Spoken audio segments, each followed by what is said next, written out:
I want to thank Tide We for helping fund this show. This week what I want to talk about is goals. And goals are a funny thing. It's interesting to hear people talk about their goals. You'll be listening in on conversations, or people will be talking to you, and a guy will say, I only shoot at 140 or better, or I only shoot 150 or better, or I'm after this buck and that buck only. But what happens if that buck dies or gets hit by a car or ain't around anymore? You still hunting that buck only? And what if your property doesn't hold a buck of the caliber you're hunting? And there is absolutely nothing wrong with just taking a buck because you want to take a buck. My goals float around a little bit. I'm really not interested at my point in my career, obviously, as shooting little basket rack bucks. But I do have fun hunting, and I do enjoy taking nice bucks, even if they're not giants. But there's something in me that's got that drive where I always want to go after that bigger, better buck. So if there's one around, it's hard to let go, even if you get a good shot opportunity at a pretty nice buck. This last week, it was the October lull, or so-called lull.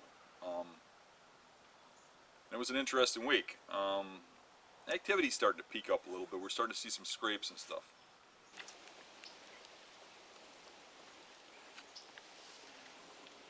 Lots of scrapes back there on the mainland.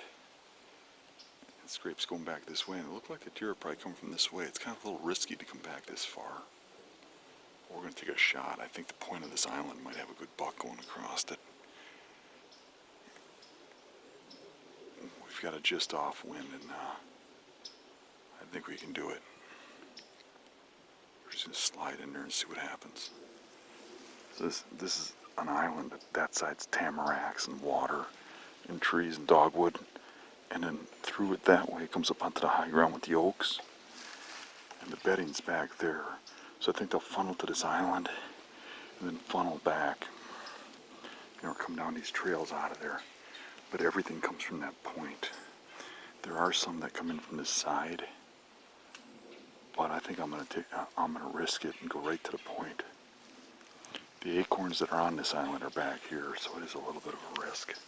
I'm going past the first oak tree, or last oak tree. I don't see a lot of sign going in there though. Looks to me like it's coming from the point.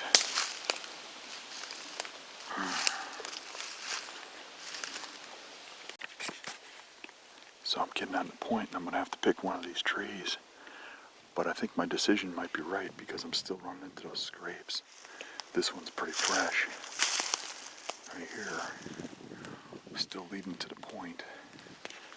The bedding is off there and around there, and there's a little bit over there too. But I expect movement to come like this, and my wind to go like that. Hopefully there ain't one bedded right here that I jump. Rick Kimball was hunting in the unit next to me, and he told me that he didn't see nothing, and he was in a spot he really didn't feel a lot of confidence in.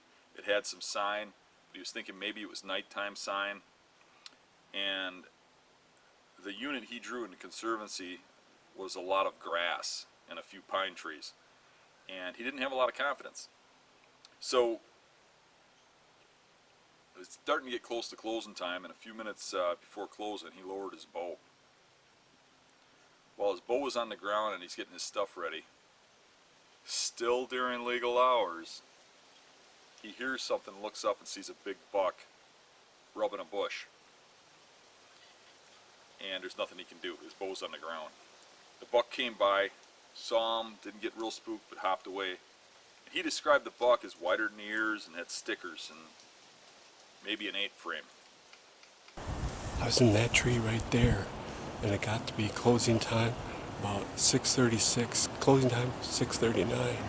I started putting my bow down at 6:36, and no sooner did my bow hit the ground, and I heard him thrashing that pine right over there, and my bow was already on the ground. At 6:38, I kid you not, he was standing right here, broadside. So the big question is, why'd your bow go down the ground 2 minutes early? Don't make that mistake. There's a little quiver in your voice when you said that. I couldn't even call you last night and tell you. Yeah, sometimes you need that to happen to set you straight. And, you know, you just wait till as long as you can, because a lot of times it's that last second. But you still might get a chance at this thing. He didn't seem too spooked. No, he just kind of saw me, did this, and then he went. He kept going the same way. That's a good thing. I think when they turn around, that's when you have problems. He trotted, but... But he didn't know what you were. He might even come right through here again. Let's just move up a little bit so it's more in daylight, right? And let's not walk on his trail. Let's walk back behind us and loop around. Okay. After I did that, I remember you talking about confidence. And believing in a spot, and you didn't believe in it. I didn't believe in it. I've been hunting, let's see, a dozen times now, so I was getting kind of frustrated. And I remember you saying, it'll all come together. And I didn't believe it. So not only is it in here now, it's in here that I need to heed that. Well, you know what? Let's go kill that buck. Hell yeah.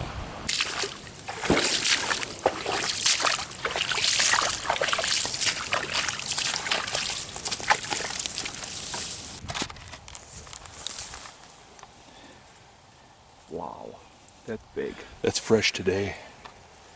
That might be the one with the stickers you saw. This is right in line with that. Yeah.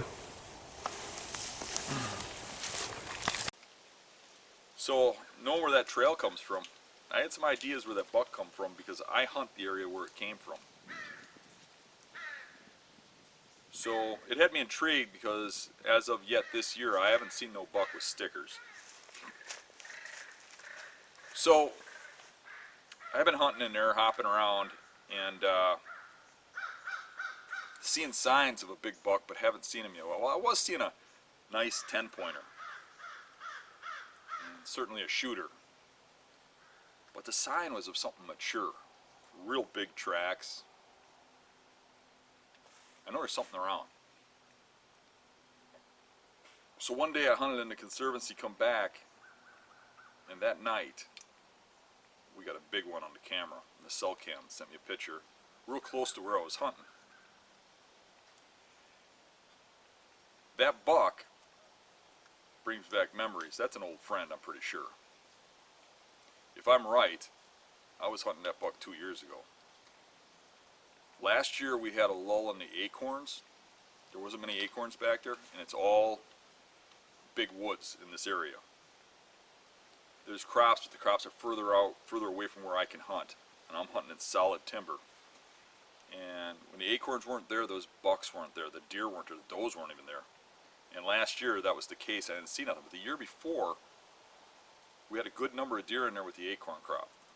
And now this year we got the acorn crop back, and that buck's right back on that same pattern he was 2 years ago. Some of his bedding areas are on property I can't hunt, but I can cut them off when he moves from them. And guess what? He had stickers. Pretty sure that's the buck that Rick saw. Now I'm starting to narrow it down. I go into where we got the picture of that buck, and I set up. I got in here kind of late. I just got set up. There's only about an hour of hunting left. Just ran out from work and got in here. This is like a peninsula of dry land that divides two swamps. There's a swamp over here, a swamp over there, and this has oak trees on it and stuff. And there's a lot of travel on here. There's back and forth travel from the two swamps, and there's end-to-end travel. And there's a lot of active trails in here, fresh tracks everywhere, some fresh poo, and probably about 7 or 8 scrapes. It is dead calm out right now. I dropped some milkweed and it just hung here. We're supposed to have a southwest wind that's going that way, but it's just kind of, my sense just kind of settled into the ground. There's like no wind at all. Not even a thermal in the middle of this here. But that'll probably start kicking in when the sun goes down a little bit more. You can see some of the trails here that are really heavy. There's another one over there. There's a whole line of scrapes through here, scrape there, scrape there, scrape there. Bunch of scrapes up there, a couple back there. Just had a buck come in. Got to about 40 yards in some thick cover to scrape. And it just froze up, and then all of a sudden it trotted off. Not real hard, but just turned around really left, kind of fast walking. Checked, the thermal's kind of pulling that way. I think he got my wind. I couldn't tell if he's a shooter or not, but there's a racked buck. It may have been a shooter. Might even have been the target buck.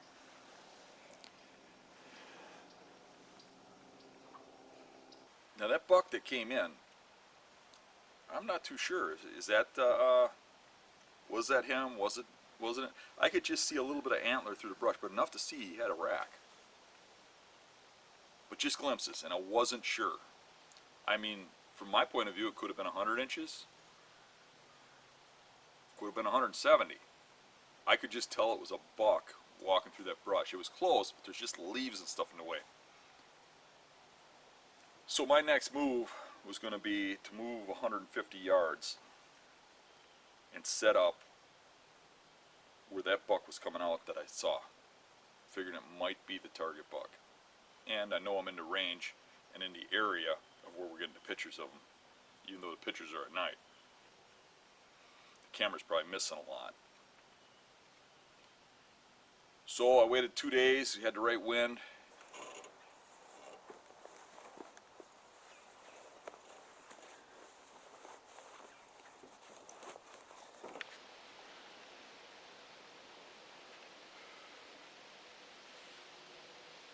I'm about 100 yards from where I was the other day, which is right over there. That buck I saw came through here. There's a lot of trails coming through here, a lot of sign, some fresh rubs underneath me. Pretty sure the bucks that are coming through here are coming through right here. The night I saw the good buck over there, that night, or the next morning on the trail camera, a couple hours before daylight, a giant came through. And he's a buck. I'm pretty sure that I was hunting here 2 years ago. Real old and big, 8 frame with stickers. I actually think it's the same buck Rick saw back there. Last time he was in here was when we had a good acorn crop. And we got a good acorn crop again now. So I was sitting back there about 150 yards. That buck came through here and made his way over there. There's a scrape line going through there, and there's fresh big tracks going through there. The camera that picked up the big bucks back there. There's trails coming in here all over the place. But there's a big old acorn patch right there. So I'm going to be kind of listening and watching through the trees to see if I can get a glimpse of something in there, because that'll be my next move. But I'm expecting something to come around from up the swamp this way. The wind's a little off.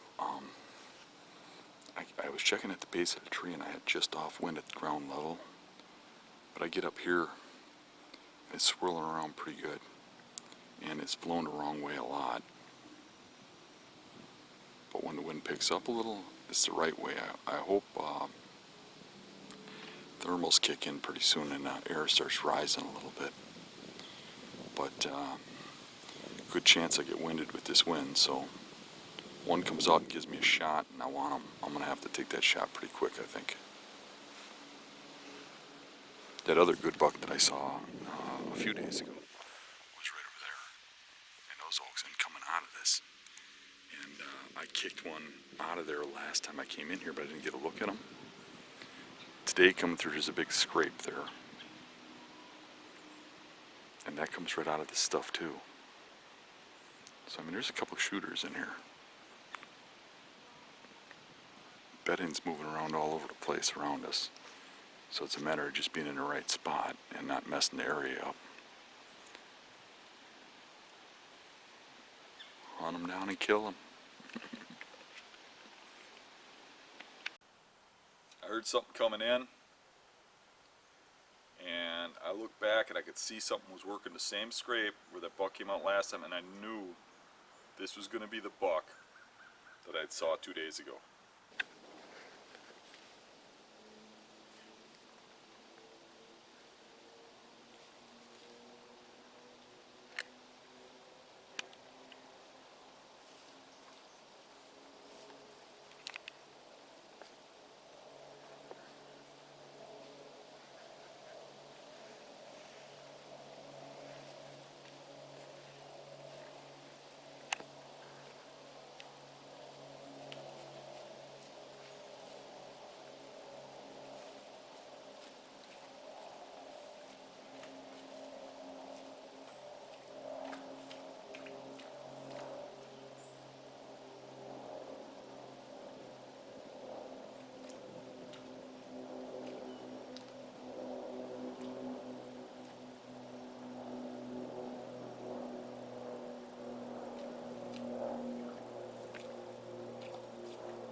Now there ain't nothing wrong with that buck.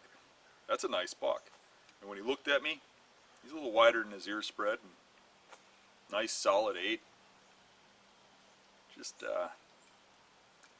not quite what I'm looking for. Pass the venison, please. Maybe next year he'll be big enough. But with that said, that is a nice buck. And if I would have seen that in the Michigan Challenge, I would have shot that in a heartbeat. My goals change. My goal in Michigan was different than it is in Wisconsin, where I hunt all year. My goals on a road trip would be different. My goals on a different property. As long as I don't have my tag intended for something bigger, I don't mind taking a nice buck. But in this case, like I said, pass the venison, please. We're letting him go. And he'll probably get shot by somebody, and that's okay. Because that person, that's his goal. And what you got to remember is a lot of people want to tell people to hold out for big bucks, and you shouldn't be shooting that little buck. And then the other side of the coin, you get a lot of people that say, oh, you're just a big buck hunter. You're just all about killing big bucks and, you know, bragging and stuff. And somewhere in between, everybody hunts for different reasons, and everybody has different goals. And some person might be able to hunt because of his family life or his work life or whatever, one day a week. Maybe he doesn't get no scouting. Maybe a buck like that is a really great accomplishment. And in my regards, that would have been an awesome one to take, because over the shoulder filming like that, where I got that buck in the frame, zoomed in, and I'm self-filming, that's a rare opportunity. A lot of times they come in at the edge of darkness, you can't get the camera around. I miss getting a lot of them on film, a lot of the big ones I shoot. That one I could have killed easy on film and had really good film of it. But that's my thing, not everybody films. But still, I'm not hunting to film for you guys, I'm hunting for me. And I just, you know, maybe later on, things start going south, I'll take a buck like that. But for right now, there's just too many big ones sneaking around the woods for me to throw my tags on that. Pass the venison, please. What'd the wife make you do, Dan? Like that? Yeah. Yeah. She told me to shave. I told her if I do that, all the women are going to want me and they're going to chase me down at the gas stations and stuff. And I don't think she understands how hard it is if I'm clean shaven to even go out. Man, I had to dodge a couple on the way here. They were chasing me, following me. I tried to get gas, I couldn't. I'll have to sneak and get gas tonight. Maybe I'll wear a ski mask, I don't know. But clean shaven Dan, all the ladies want this. I'm gonna throw up.